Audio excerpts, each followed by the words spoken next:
하나님 말씀 에스더 2장 1절에서 11절까지의 말씀입니다.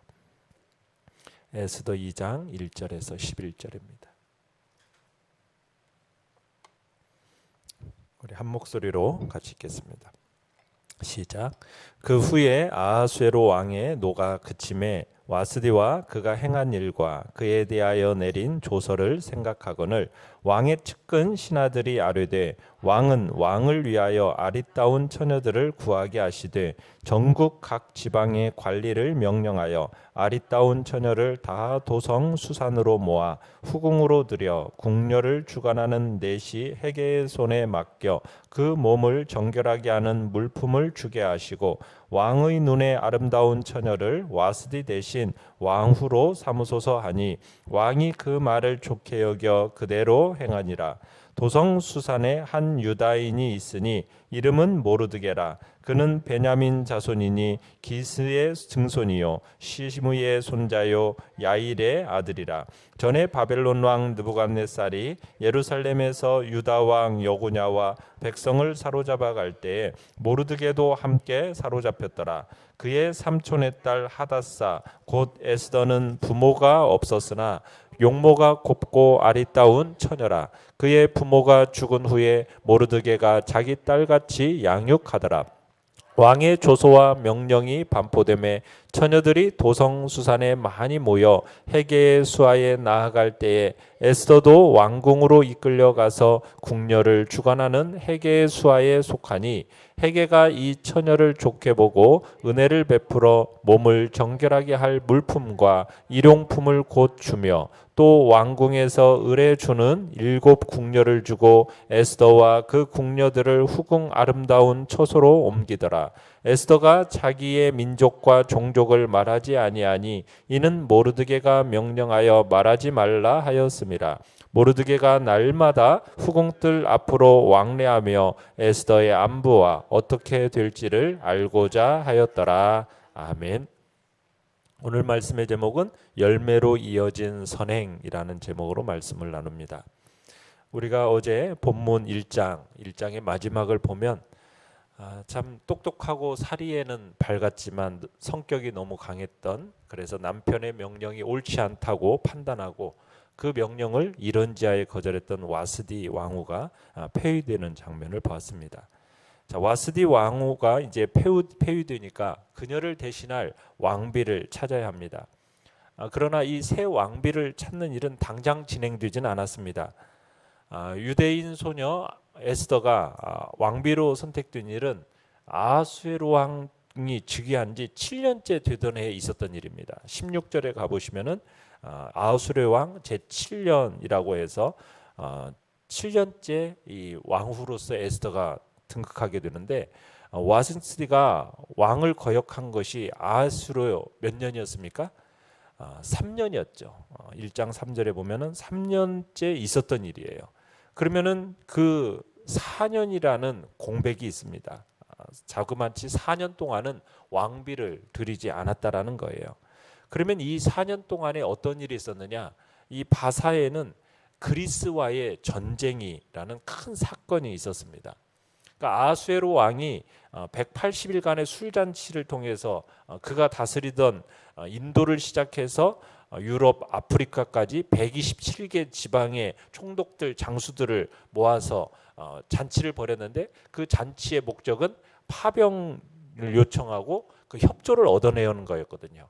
그렇게 열심히 준비한 전쟁이었는데, 이 그리스와의 전쟁에서 어떻게 되었습니까? 보기 좋게 패전하게 됩니다. 아하수에로 왕이 패전하게 돼요. 이 일로 인해서 바사의 국고는 치명적인 손해를 보게 되고요. 왕은 어떻게 보면 자기 백성들로부터 조롱거리가 되게 됩니다. 이런 상황 속에서 지금 에스더 2장 1절이 펼쳐지고 있는 겁니다. 자, 그 후에 1절에 보면 그 후에라는 이 표현에는 그만큼 많은 사건들이 집약되어 있는 겁니다. 4년이라는 세월이 지났고요. 그리스와의 전투에서 패배했고 돌아와서는 의기소침해 있었던 상황이라는 거죠. 그렇게 오랫동안 근심하고 낙심하다가 생각이 난 겁니다. 무슨 생각을 하게 됩니까? 4년 전에 자신이 분노했던 와스디 왕에게 분노했던 그 일이 몹시 부끄럽게 느껴졌던 거예요. 그러면서 와스디와 그가 행한 일, 그에 대하여 내린 조서, 이걸 생각하게 된 겁니다. 내가 너무 했나라는 어떤 후회스러운 마음이 들었겠죠. 이것저것 생각하다 보니까 갑자기 이제 그녀를, 와스디를 그리워하는 마음까지도 솟구쳤던 것 같아요. 그런데 1장 19절에서 보듯이 한 번 내린 조서는 어떻습니까? 변개할 수가 없어요.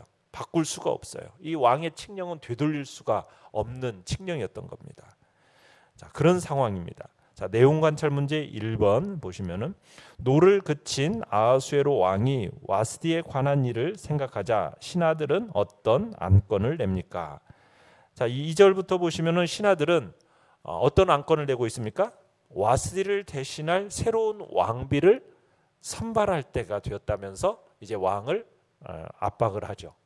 그러니까 전국에서 아리따운 처녀들을 다 모아다가 그들 중에서 왕의 마음에 드는 처녀 한 명을 왕후로 모시자고 제안한 겁니다. 선발된 후보들은 궁녀를 주관하는 그 내시 해계에게 맡겨서 관리를 받게 하고 그 후에 이제 왕이 한 명씩 이제 잠자리를 같이 해보면서 그러면서 이제 제일 좋은 여자 하나를 정하는 겁니다. 이게 왕비를 뽑는 절차였어요. 자, 어떻게 보면 이 왕비 간택 행사는 어떻게 보면은 대단히 잔혹하고 냉혹하고 잔인한 겁니다. 일단 왕비 후보군으로 선발이 되면 자기 고향을 떠나와야 돼요. 그리고 돌아갈 수가 없어요. 왕비가 되지 못하면은 그냥 평생 왕궁에서 궁녀로 살아야 되는 것이 이들의 운명이 되는 겁니다. 자, 그런데 왕은 이 일을 좋게 여겼다, 이렇게 성경은 기록하고 있습니다. 바로 이때 누구를 등장시키고 있습니까? 성경은 포로로 잡혀와서 고향 땅으로 돌아가지 못하고 부모를 잃은 고아처럼 살던 에스더를 소개하고 있습니다. 자, 내용 관찰 문제 2번을 보시면 왕후 간택령에 따라 후보가 된 에스더는 어떤 환경에서 자란 사람입니까? 성경은 에스더가 어떤 어려움을 겪었는지에 대해서는 전혀 언급하지는 않습니다. 다만 얘기하고 있는 바가 무엇입니까? 7절에 보면 에스더는 부모가 없었으나 이렇게 표현하고 있죠. 그러니까 아버지와 어머니를 잃고 모르드게의 집에서 양녀처럼 잘 자랐다, 이렇게만 표현하고 있습니다. 그러니까 모르드게가 고아가 된 이 삼촌의 딸을 자기 딸같이 양육했다라는 거죠. 어떻게 보면 아버지 어머니의 사랑을 받고 자라야 할 어린 나이에 일찍 부모를 잃었고 사랑을 받지 못하고 이방 땅에서 노예로 살아가는 겁니다. 그렇게 산다라는 것 자체가 고통스러운 일 아니겠습니까? 포로의 딸로 태어나서 포로 부모를 잃고 어떻게 보면은 사촌 오빠로부터 지금 이렇게 양육을 받으며 살아간다는 것 자체가 많은 상처를 가지고 살아갈 수가 있었다는 얘기입니다. 그러면은 그 심령이 염세적이기도 하고 부정적인 그런 생각들을 가지고 살 수 있는 환경인 거예요. 어떻게 보면 그런 것들을 이겨낸다는 것이 쉽지 않을 수 있지 않습니까? 그럼에도 불구하고 에스더에게는 이런 부정적인 것들이 전혀 남아있지 않았고 어디에도 쌓아두지 않았어요. 이 모든 것들을 신앙과 기도로 이겨내고 아름다운 신앙과 성품으로 잘 자랐다, 이렇게 표현하고 있어요. 그러니까 7절에서 그렇게 얘기하는 거죠. 에스더는 부모가 없었으나 어떻다고요? 용모가 곱고 아리따운 처녀라. 이 말 속에는 그녀는 찌그러진 인격의 소유자가 아니었다라는 거죠. 환경은 열악했지 모르지만 구겨진 품성을 가지지 않고 살았다라는 겁니다. 삐뚤어진 내면 없이 정말 곱고 바르게 자랐다. 어떻게 보면은 초라한 신앙의 사람이 아니라 단단한 신앙으로 무장된 사람이었음을 이 단어를 통해서 보여주고 있는 겁니다. 자, 연구와 묵상 문제 3번입니다. 와스디의 폐위 사건이 왜 우연히 일어난 일이 아니라고 할 수 있습니까? 자, 8절에 보시면은 에스더도 왕궁으로 이끌려 가서 이렇게 되어 있고요. 9절에 가 보시면은 해게가 이 처녀를 좋게 보고 은혜를 베풀어. 자, 여기서 왕궁으로 이끌려 가서라는 말 어구와 그 다음에 은혜라는 단어를 통해서 이 모든 사건들이 우연히 일어난 사건이 아니라는 것을 우리가 생각하게 돼요. 먼저 이끌려 가서라는 이 단어는 수동형이에요. 그러니까 모르드게가 보낸 것도 아니고요, 에스더가 자원해서 들어간 것도 아닙니다. 누군가에 의해서 데려감을 당했다라는 거죠. 누구도 어찌할 수 없는 커다란 손이 에스더를 이끌어 갔다라는 겁니다. 이 강한 손의 주인이 누구였겠습니까? 이 수동형 동사의 주인이 누구였겠어요? 분명 하나님이었을 거라는 거죠. 그러니까 에스더의 드라마, 어떻게 보면은 작가, 연출가, 주인공, 그분은 바로 하나님. 하나님이 에스더를 왕궁으로 이끌어 갔다라는 거죠. 두 번째 구절의 이 은혜라는 단어는 하나님의 헤세드, 헤세드라는 단어는 자비, 은총, 그런 단어지 않습니까? 그러니까 하나님의 자비를 입었고 은총을 입었다는 말입니다. 그러니까 하나님의 은혜를 입어서 일어날 수 있었던 사건이란 얘기죠. 그러니까 에스더가 지금 왕비가 되는 이 사건의 배후에는 눈에 보이지 않는 하나님의 손이 에스더를 이곳으로 이끌어 가게 하셨다라는, 그래서 이것이 가능하게 되었다라는 하나님의 은혜의 사건이라고, 하나님의 큰 손의 사건이라고 지금 성경은 기록하고 있는 겁니다. 그래서 이 사건이 우연히 일어난 것이 아니라 지금 하나님에 의해서 진행되어지고 있는 사건임을 지금 보여주고 있는 거죠. 자, 느낀 점 4번입니다. 모르드게가 딸처럼 돌본 에스더에게 좋은 기회가 온 것을 보며 무엇을 느낍니까?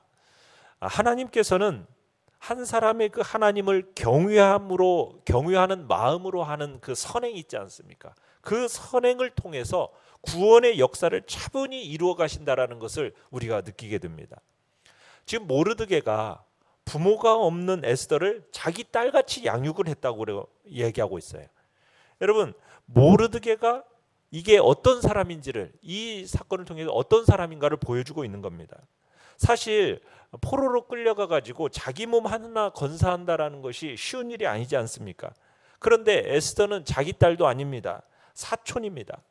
그러니까 모르드게는 에스더를 외면할 수도 있었어요. 그러나 모르드게는 그렇게 하지 않았던 거죠. 일찍 부모를 여의고 고아가 된 이 에스더를 데려다가 자기 딸처럼 양육했습니다. 이건 단지 혈육의 정으로만 될 수 있는 게 아니에요. 그렇게 혈육의 정으로만 가능한 일이 아니란 얘기입니다. 이 속에는 모르드게가 하나님을 향한 경외의 마음이 있었기 때문에 이 일이 가능했다라는 거죠. 구약 시대에 보면 이스라엘 백성들에게 가까운 친족이 어려움을 당하면은 적극적으로 나서서 어려움을 해결해 주라는 그 의무가 율법에 기록되어 있어요. 그게 이제 소위 고엘 제도라는 건데요.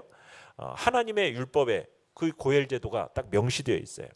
이 고엘 제도라는 것은 하나님을 경외하지 않고서는 지켜지기 어려운 제도입니다. 왜냐하면 이 고엘 제도를 지키기 위해서는 자신의 많은 희생을 감수해야만 하기 때문인 거죠. 우리가 이 고엘 제도를 잘 보여준 것이 보아스와 룻의 결혼을 통해서 볼 수 있는 제도이지 않습니까? 사실 룻에게 있어서 가장 가까운 친족이 있었어요. 그런데 그 친족은 이 고엘을 이행하지 않았습니다. 그 이행을 보아스에게 미루어 버렸거든요. 왜? 룻으로 말미암아 자기가 희생해야 하는 것이 싫어서 그랬습니다. 가장 가까운 친족이 있었지만 그 희생이 싫어서 자기의 의무를 이행하지 않고 그 의무를 보아스에게 떠넘긴 거거든요. 반면 보아스는 하나님을 경외하는 인물로서 참으로 자기가 그 의무를 다 감당하게 되는 겁니다. 그러니까 마찬가지로 모르드게가 지금 고아가 된 에스더를 데려다 양육한 것이 그냥 혈육의 정으로 될 수 있는 문제가 아니라는 거예요. 그 이전에 하나님을 경외하는 마음을 가진 신앙의 사람이었기 때문에 이 일이 가능했고, 자기를 철저하게 헌신하는 사람이었기 때문에, 희생하는 사람이었기 때문에 이 일이 가능했다라는 것을 우리에게 보여주는 겁니다. 우리가 여기서 생각해 볼 수 있는 것은 진정한 성도라는 사람은 누구인가 진지하게 생각해 보는 겁니다. 그냥 정기적으로 예배에 출석하고 그리고 뭐 헌금 꼬박꼬박 잘 드리고 봉사하고 뭐 기도하고 이런 것에 빠지지 않는 사람이 진정한 성도냐? 외면적으로 볼 때는 그럴 수 있다라고 생각할지 모르겠지만 그 속에 진정한 성도라면은 그 마음 속에 중심에 하나님을 경외하는 마음이 있고 거기에 앞에서 말한 것처럼 친족을 돌아볼 수 있는 그런 희생과 헌신의 마음을 가져야 된다는 거죠. 그러니까 예수님의 경우에도 육신의 어머니인 마리아를 끝까지 돌봤어요. 자기가 십자가에 돌아가시는 그 순간조차도 그 모친 마리아를 누구에게 부탁하였습니까? 요한에게 부탁하면서 어머니를 돌보게끔 했거든요. 그러니까 어려움에 처한 자기의 가족, 친족, 이것은 돌보는 일은 신앙과 별개의 것이 아니라는 겁니다. 그게 분리된 게 아니에요. 신앙과 동일한 것이라는 거죠. 그래서 사도 바울이 디모데전서 5장 8절에서 그렇게 얘기하죠. 누구든지 자기 친족, 특히 자기 가족을 돌보지 아니하면 믿음을 배반한 자요 불신자보다 더 악한 자니라. 이렇게까지 말하고 있던 거예요. 그러니까 모르드게는 어려움과 환난 가운데 있었던 그 친족인 에스더를 돌아봤던 거죠. 그리고 그 선행이 하나님의 구원의 역사를 차분히 이뤄가는 통로로서 하나님께서 사용하셨던 겁니다. 오늘 우리도 주님 앞에서 하나님을 경외함으로 나 자신을 희생하면서 하는 그 자그마한 선행들이 친족을 향한 또 가족을 향한 그런 선행들이 참으로 구원의 역사를 이루어가는 복된 통로가 된다라는 것, 우리가 그것을 기억하면서 오늘도 주님을 경외하는 마음으로 선행들을 참으로 돌아보는 일들을 주님 앞에서 해나가시길 바랍니다. 결단과 적용 5번입니다. 내가 베푼 작은 도움을 통해서도 하나님의 일이 이루어짐을 믿습니까? 전철에서 아이와 힘겹게 서 있는 사람, 짐을 많이 들고 가는 사람, 오늘 나를 방문한 사람 등에게 어떻게 도움을 베풀겠습니까? 오늘의 기도 같이 읽겠습니다. 시작. 결코 우연히 만난 것이 아니라는 생각으로 오늘 제 눈에 보이는 사람들을 잘 섬기게 하소서. 아멘. 말씀을 생각하면서 기도하시고요. 연약한 우리의 지체들을 위해서 기도해 주시고 코로나19 바이러스 참으로 잠잠케 하시되 특별히 백신 수급들이 원활하게 이루어질 수 있도록 그래서 속히 또 이 나라와 이 민족을 주의 사랑으로 긍휼히